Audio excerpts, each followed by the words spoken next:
I'm not making this up. This has been studied. In 2020, a 2020 study found that only about half of states with voucher programs require teachers to have a bachelor's degree, require teachers to have training, require teachers to have licensing, require participating in private schools. If I may get in, just to make it a conversation. But because I have children and because I looked at private schools. I went to public school. I believe you want to go to private school. The hosts of The View, Sunny Hostin and Alyssa Farrah Griffin, had a very heated debate on the show about education. Luke Beasley broke all of this down on his show. We're going to take a look at clips of Sunny Hostin, Alyssa Farrah Griffin, and Whoopi Goldberg on The View, as well as clips from Luke Beasley's show. I will share my thoughts about all of this as well. Let's get into this together. All hell broke loose on ABC's The View. Whoopi Goldberg having to cut off the conversation and send a commercial because things went crazy over the subject of Trump's new Secretary of Education, if she gets confirmed, who is Linda McMahon. And she's, I guess, a businesswoman and then the wife of Vince McMahon of WWE. So this is what we expected. But I don't know if I expected Matt Gaetz as Attorney General, to be honest. But with some of these positions, Trump puts his wealthy friends in positions where then they can do a whole heck of a lot of damage for the very voters that thought Trump was going to be a pro-working class hero. And Alyssa Farrah Griffin on The View is anti-Trump, but is, comes from a conservative background as Republican. And so she really gets into it with Sunny Hostin, and I want to play that for you and discuss. I think it's really important. When you hear about school choice, it's really connected to the voucher system. And I encourage everybody to read up on that. What happens, the Department of Education is responsible for $18.4 billion that fund high poverty K through 12 schools. Schools where kids are poor. Kids that grew up in neighborhoods like I grew up in the South Bronx projects. $15.5 billion from the Department of Education is used to cover the cost of children with disabilities, children that have dyslexia, children that have other learning needs, that learn differently. And what happens with vouchers, the studies show very clearly that they fund students who are already attending private schools. So people with money get those vouchers, use the vouchers to pay less for their private schools, and their kids go on to do well. Where do you get the money from vouchers? You pull those money from those poor schools, poor schools. Let me just finish this. So wealthy families are overwhelmingly the recipients of school voucher tax credits. I'm not making this up. This has been studied. In 2020, a 2020 study found that only about half of states with voucher programs require teachers to have a bachelor's degree, require teachers to have training, require teachers to have licensing, require participating in private schools. If I may get in, just to make it a conversation. But because I have children and because I looked at private schools. I went to public school. I believe you want to go to private school. There is zero statistical significance. You got to go to because nobody can figure out what's being said here right now. No, there is no last thing right now. We're going to go to break, and then we're going to come back. Yes. Because you can't. What's happening is no one can hear anything anyone is saying. So everybody has to get on it so we can talk. Well, that goes for you too, my dear. That's for word, and she's been talking for 3 minutes. We'll be right back. Okay, so then they'll come back from commercial and I'll show you what's happening. Sunny Hostin's making really, really important and solid points here. One of the things that MAGA is really excited about is getting rid of altogether. I don't know if they'll do it, but they've talked about it quite a bit. The Department of Education. We heard Vivek Ramaswamy indicating that it's a big interest of this Department of Government Efficiency with Elon. And again, even though putting some of these wealthy folks like Elon Musk and McMahon in these positions of power by itself, just because you've made a lot of money, doesn't mean you can't then have the correct policy positions.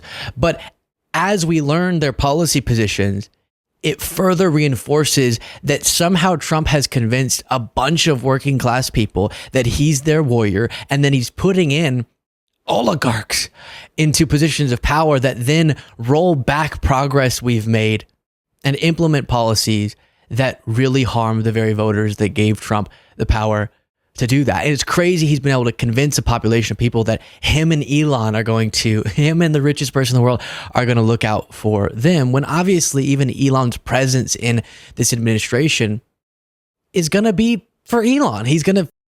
And what Luke Beasley is saying here is correct. So a couple of points that I wanted to make. One, it never ceases to amaze me, and this seems to be more on the conservative side than the liberal or democratic side, is that they want to put people in these positions to oversee these departments who are completely unqualified, are complete outsiders, and want to destroy those programs rather than in those departments rather than improving them. I mean, I know destroying them is part of their game plan, but you know, you're going to put Linda McMahon, who, as far as I know, is not someone who has any education experience. I don't know that she's ever been a teacher, a principal, a superintendent, done anything within a school system or overseen a state school system or anything like that. Imagine you had the reverse of that. Would WWE hire, if they needed a new CEO, would they hire someone who knew absolutely nothing about wrestling? Or somebody, not only somebody who knew nothing about wrestling, but somebody who says, you know, I want to destroy wrestling. I don't think wrestling should even exist. I don't think there should be a WWE. So I want this job so I can go into your organization and destroy it from within.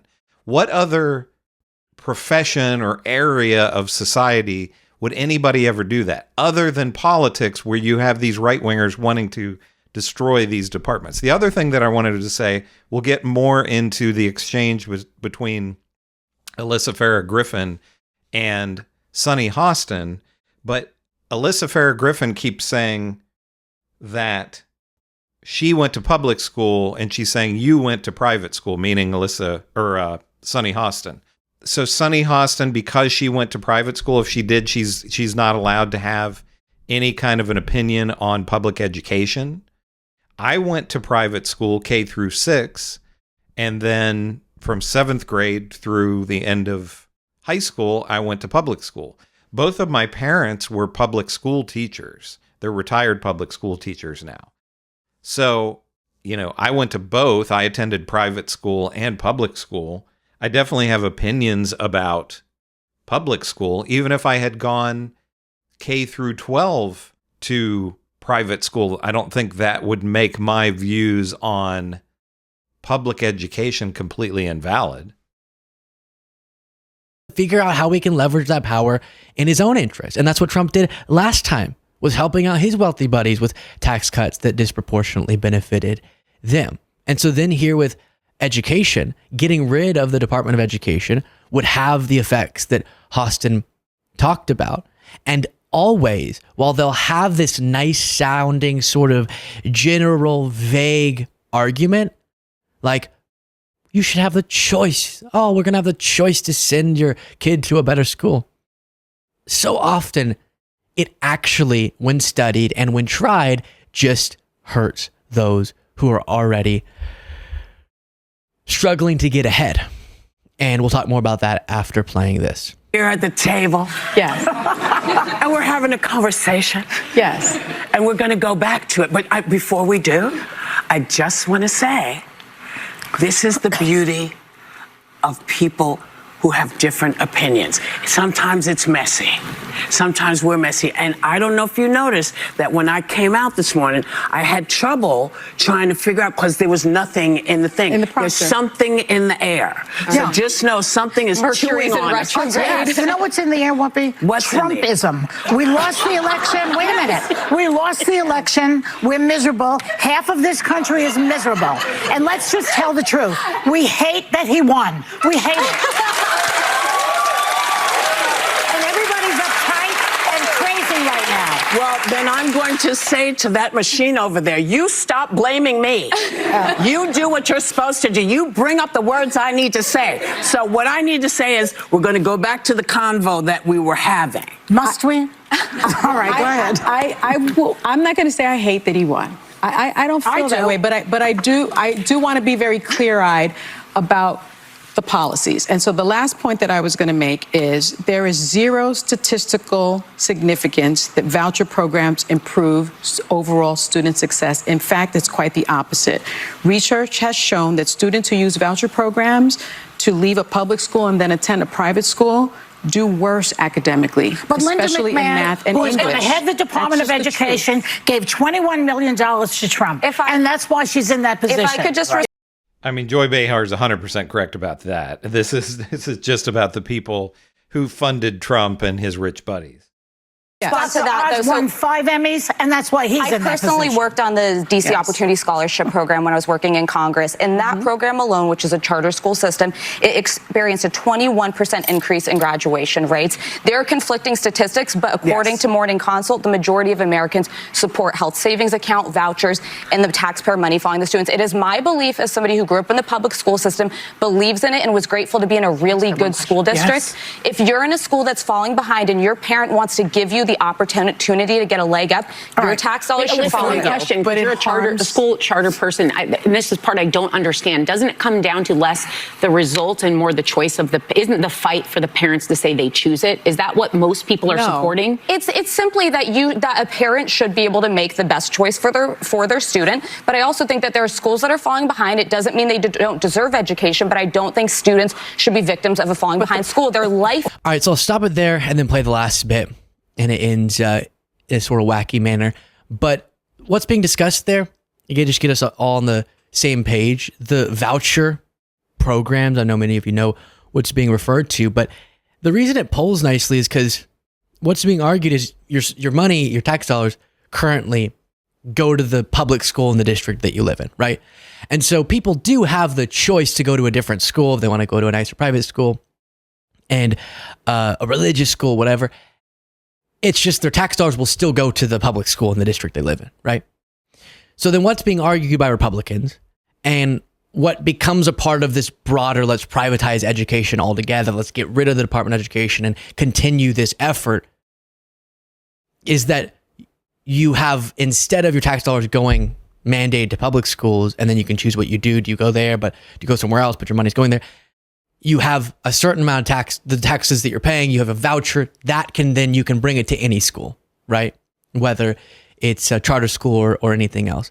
And what that ends up doing, even though it sounds nice, is then the people with the time, maybe one parent doesn't work, or the money to be transporting their kids longer distances and making that happen, they're still the only ones benefiting from that system. But the low income folks who don't have that ability to be driving to a school that's far away just end up going to the public school that's closer to them. But then those schools are even worse off because some of the people with money have left the district and the voucher program allows their money to follow them. And so instead, if we're going to make changes, which we should, to our educational system, it's about making sure the schools that are performing poorly and don't have the resources and the teachers to properly educate students, that we improve those public schools.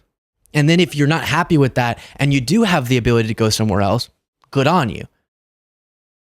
But every single time this is tried and studied, we see that it just ends up hurting people who are already, as I mentioned previously, low income and getting a worse education than they should. And Luke Beasley's correct with what he's saying here.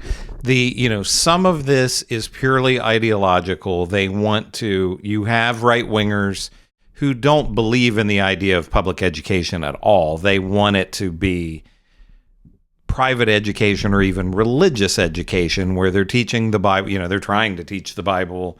In some states, they're mandating that the Bible be taught in public schools. Some of it is they want to break up the teachers' unions because the teachers' unions are one of the few unions left in the country. They tend to support Democratic candidates. So Republicans have been against the teachers' unions for a long time. So if you are able to break up public education or privatize it, you can get the unions out of there. You can pay whatever you want to teachers, you know, whatever low salary they would want to pay. They could get rid of retirements for teachers. They could fire teachers for any reason. All of those things that right-wingers dream of. And in terms of outcomes for charter schools or private schools, Finland has been number one in the world in education for quite a few years. And several of the things that Finland does that the United States doesn't do. One, they have no charter schools and no private schools. It's all public education. Two, they divide all of the money evenly among schools. So you don't have, you know, a rich school in Beverly Hills and then a poor school in Oklahoma or someplace like that in a small school system, or West Virginia or Mississippi. They also, it's more difficult to become a teacher in Finland than it is in the United States. But once someone becomes a teacher, they don't have the constant testing that teachers are dealing with here in the United States, which is, you know, they are trusting the teachers to do their jobs in Finland. So there are several things that Finland does that the United States does not do, or that Finland does differently. They're having excellent education outcomes. Again, like I said, the best in the world. And one of the biggest keys there is that they're dividing up the money evenly, which I don't know that would ever fly in the United States, because too many people here would view that as communism. But Luke Beasley is right with what he's saying here, that if you take the money out of the schools, if the people are using this voucher money to go to private schools, then you just get kids that are left behind in those public schools that don't go to the private schools. One of the games that a lot of the private schools are playing is with the vouchers that they get, they just raise the tuition. So it's not like the person is going to send their kid to school for free. They're still going to have to pay some amount, and they just raise it to above what the voucher is. And, you know, the parents are still, in a lot of cases, paying a lot to send their kids to those private schools. But what do you think about what Luke Beasley had to say here, what Alyssa Farrah Griffin and Sunny Hostin had to say on The View? How do you feel about vouchers and charter schools and all of that? Let me know, or public education. Let me know in the comments what you think about that. Make sure to give me a like and subscribe. I'm growing really quickly with the channel, and I want to continue to grow. So if you haven't subscribed and you like what I'm doing, please do so. This is Chris on Culture. I will see you in the next video.